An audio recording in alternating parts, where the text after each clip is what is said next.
Pertama, kita akan membahas latar belakang.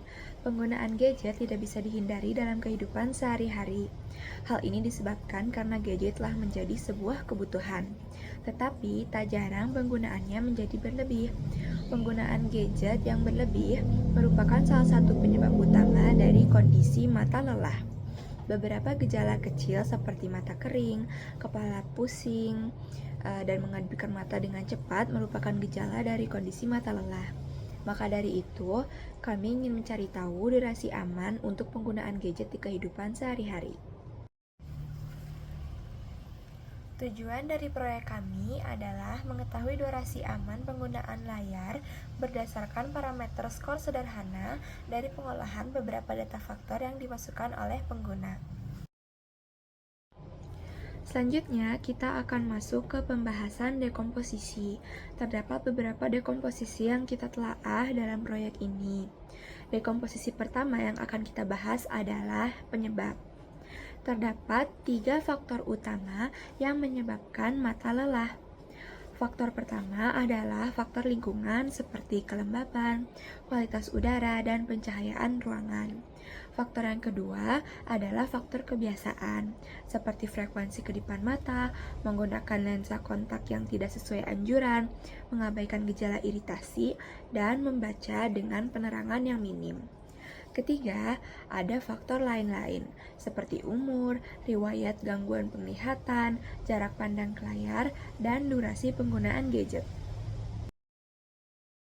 Di sini saya akan menjelaskan dekomposisi gejala. Dekomposisi gejala terbagi menjadi 3, yaitu gejala pada fisik mata, yang kedua gejala sensorik, dan yang terakhir ada gejala sistemik atau selain mata. Nah, yang pertama ada gejala fisik mata. Mata akan terasa nyeri, perih, atau gatal. Lalu mata bisa terasa kering maupun berair. Dan mata bisa terasa kabur atau berbayang. Yang terakhir, mata sulit untuk membuka. Yang kedua, gejala sensorik. Ini termasuk pada sensitivitas terhadap cahaya. Mata menjadi lebih mudah silau atau tidak nyaman saat terkena cahaya terang. Dan yang terakhir adalah gejala sistemik atau selain mata. Ini dapat menyebabkan sakit kepala, nyeri leher, bahu, atau punggung, serta kesulitan konsentrasi. Baik, selanjutnya di sini saya akan menjelaskan mengenai dekomposisi dampak. Nah, kondisi mata lelah itu memiliki berbagai dampak, baik dampak jangka panjang maupun jangka pendek. Nah, beberapa dampak sampingan yang terkena mata lelah adalah gangguan postur tubuh, terganggunya kesehatan mental, dan kerusakan permanen pada penglihatan seperti rabun jika kelelahan terjadi terus-menerus tanpa dapat ditangani kembali. Dekomposisi terakhir adalah faktor risiko. Terdapat banyak faktor risiko yang dapat memperparah penyebab mata lelah. Beberapa di antaranya adalah tuntutan pekerjaan, riwayat kondisi fisik, kebiasaan buruk, dan umur. Umur adalah salah satu faktor yang menentukan kelompok mana yang lebih rentan terkena gejala mata lelah. Berdasarkan hasil dekomposisi, faktor yang kami angkat akan memadukan beberapa faktor yang dapat mempengaruhi durasi aman paparan layar, sehingga setiap individu akan memiliki durasi aman yang berbeda dengan individu lainnya berdasarkan skor yang mereka dapatkan. Untuk selanjutnya ada pengenalan pola. Nah, pengenalan pola ini dibagi jadi 4, ada lebih dari 4 jam per hari. Itu bisa menyebabkan mata kering dan perih, dan itu merupakan resiko sedang. Yang kedua, itu ada 6 jam per hari. Nah, itu dapat ditambah oleh mata merah, sakit kepala, dan itu dapat beresiko tinggi. Nah, yang ketiga, itu penggunaan di ruang gelap, terus sakit kepala, dan ketegangan mata dapat meningkat. Nah, yang terakhir, anak-anak dengan durasi layar yang tinggi dan juga lebih rentan terhadap gangguan penglihatan. Nah, baik. Selanjutnya di sini saya akan menjelaskan mengenai abstraksi. Nah, salah satu penyebab utama kondisi mata lelah itu ditandai dengan gejala seperti mata kering, sakit kepala, dan peningkatan frekuensi kedipan adalah penggunaan gadget yang berlebihan. Nah, di proyek ini itu bertujuan untuk meminimalisir risiko paparan radiasi layar gadget untuk berbagai kelompok usia. Hasil penelitian menggambarkan penyebab mata lelah yang ada di lingkungan seperti pencahayaan dan kelembapan, kebiasaan seperti jarak baca, jeda istirahat, dan frekuensi kedipan, dan usia serta riwayat penglihatan. Nah, maka oleh karena itu, temuan penelitian kami dapat menjadi panduan praktis dalam mengelola batas waktu penggunaan gadget harian secara bertanggung jawab. Saya akan menjelaskan mengenai algorithmic thinkingnya. Jadi hal pertama yang dilakukan adalah menginput data pengguna yang terdiri dari usia, kecerahan gawai, jarak pandang terhadap gawai, ada atau tidaknya waktu istirahat, mata sensitif atau tidak, intensitas, list kebiasaan buruk, dan list faktor lingkungan. Kemudian, kita akan menghitung durasi dasar berdasarkan usia. Jadi, jika usia kurang dari 6 tahun, maka durasi dasarnya adalah 1. Jika usia kurang dari sama dengan 12 tahun, maka durasi dasarnya adalah 2. Jika usia kurang dari sama dengan 18 tahun, maka durasi dasarnya adalah 3. Dan usia lainnya atau else, durasi dasarnya adalah 4. Kemudian, kita akan menghitung risiko dari faktor utama. Skor awalnya pastinya adalah 0. Jadi, jika kecerahan tinggi, maka skor risiko utama akan bertambah 2. Jika jarak pandang kurang dari 30 cm, maka skor risiko utama akan bertambah 3. Jika tidak istirahat, maka skor risiko utama akan bertambah 3. Jika mata sensitif, maka skor risiko utama akan bertambah 4. Dan jika intensitasnya adalah intensif, maka skor risiko utamanya akan bertambah 2. Lalu, kita akan menghitung skor dari risiko tambahan, yaitu dari faktor kebiasaan buruk dan lingkungan. Risiko kebiasaan dan risiko lingkungan akan ada listnya untuk faktornya.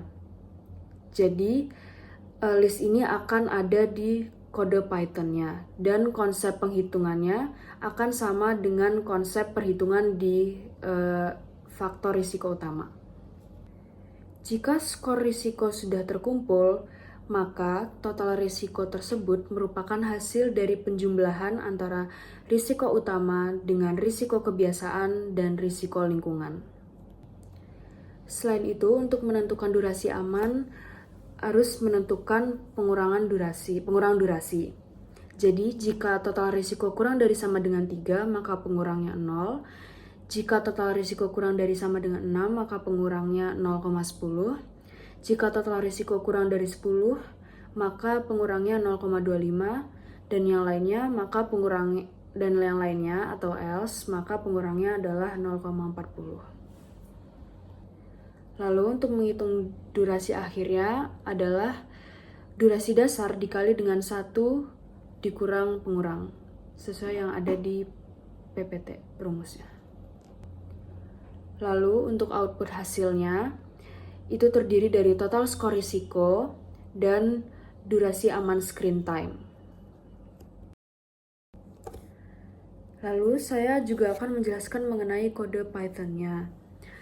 Yang pertama, ini adalah untuk menghitung durasi dasar.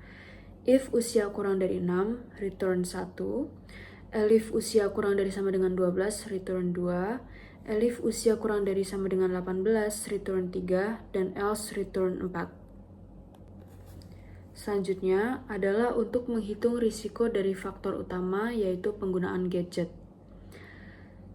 Hitung risiko utama itu terdiri dari beberapa faktor, yaitu kecerahan, jarak pandang, istirahat, mata sensitif, dan intensitas. Jadi risiko sama dengan 0, lalu if kecerahan sama dengan tinggi, maka risiko plus sama dengan 2. If jarak pandang kurang dari 30, risiko plus sama dengan 3. If not istirahat atau tidak istirahat, maka risiko akan plus sama dengan 3. If mata sensitif, maka risiko plus sama dengan 4. If intensitas sama dengan intensif, maka risiko plus sama dengan 2. Lalu return risiko. Kemudian adalah menghitung risiko dari faktor kebiasaan buruk. Jadi untuk tiap-tiap kebiasaan buruk yang ada pada list akan diberikan skor. Misalnya seperti ini, lensa kontak tidak aman maka skora 3, posisi tiduran maka skora 2, jarang berkedip maka skora 2, layar terlalu dekat maka skora 3, menggunakan HP dalam gelap maka skora 2. Lalu sama halnya untuk menghitung risiko dari faktor lingkungan. Jadi tiap faktor lingkungan akan diberikan skor. Seperti kelembapan rendah akan diberikan skor 2, kelembapan tinggi akan diberikan skor 1, suhu panas akan diberikan skor 2, suhu dingin skora 1, cahaya buram skora 2, layar kotor skora 1, dan ventilasi buruk skora 2. Kedua faktor tambahan ini yaitu kebiasaan buruk dan faktor lingkungan, perhitungannya juga konsepnya sama dengan risiko utama. Lalu untuk pengurangan durasi sama juga seperti yang ada di pseudocode. If risiko kurang dari sama dengan 3, return 0. If risiko kurang dari sama dengan 6, return 0,10. If risiko kurang dari 10, return 0,25. Dan else return 0,40. Selanjutnya kita akan menentukan fungsi untuk menghitung total risiko dan durasi akhir. Jadi di sini kita mendefinisikan beberapa risiko yang sudah kita dapat tadi, yang terdiri dari risiko utama, risiko kebiasaan, dan risiko lingkungan. Kita definisikan menjadi risiko 1, risiko 2, dan risiko 3. Sehingga total risiko sama dengan risiko 1 ditambah risiko 2 ditambah risiko 3. Lalu untuk menentukan durasi akhir juga menggunakan rumus yang sudah tertera pada pseudocode, yaitu durasi dasar dikali dengan 1 min pengurangnya. Lalu terdapat yang terakhir adalah untuk input dan outputnya.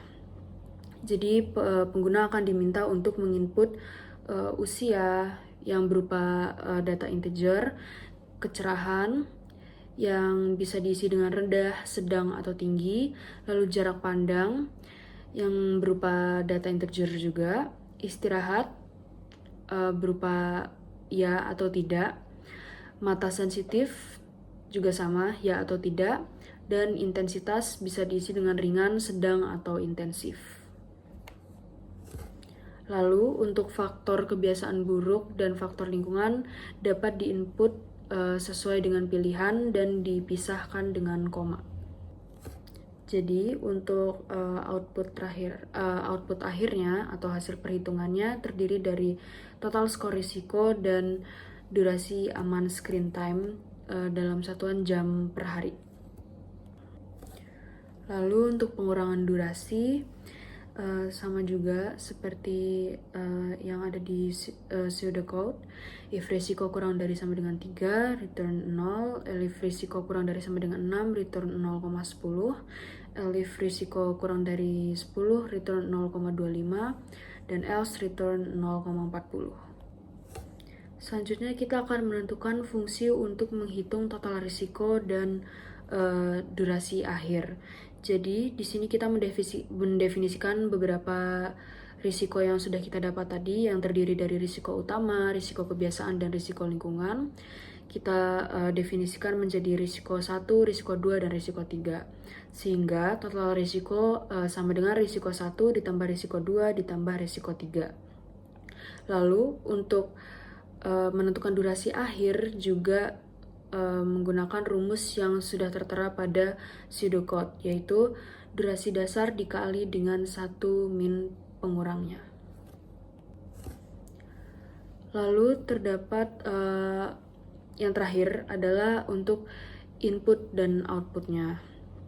Jadi pengguna akan diminta untuk menginput usia yang berupa data integer, kecerahan yang bisa diisi dengan rendah, sedang, atau tinggi, lalu jarak pandang yang berupa data integer juga, istirahat berupa ya atau tidak, mata sensitif juga sama, ya atau tidak, dan intensitas bisa diisi dengan ringan, sedang, atau intensif. Lalu untuk faktor kebiasaan buruk dan faktor lingkungan dapat diinput sesuai dengan pilihan dan dipisahkan dengan koma. Jadi untuk output akhirnya atau hasil perhitungannya terdiri dari total skor risiko dan durasi aman screen time dalam satuan jam per hari. Nah, setelah pemaparan tadi, kita dapat menyimpulkan bahwa kerusakan mata dapat disebabkan oleh berbagai macam faktor, mulai dari faktor usia, faktor kebiasaan dalam penggunaan gadget dan screen time-nya, faktor kebiasaan buruk, dan bahkan faktor lingkungan. Lalu, kita dapat menyimpulkan juga bahwa tingkat resiko dan rekomendasi durasi aman untuk screen time dapat ditentukan dengan memanfaatkan program Python yang menggunakan konsep perhitungan skor untuk menentukan tingkat risiko kerusakan mata serta memanfaatkan faktor usia dalam perhitungan durasi aman screen time.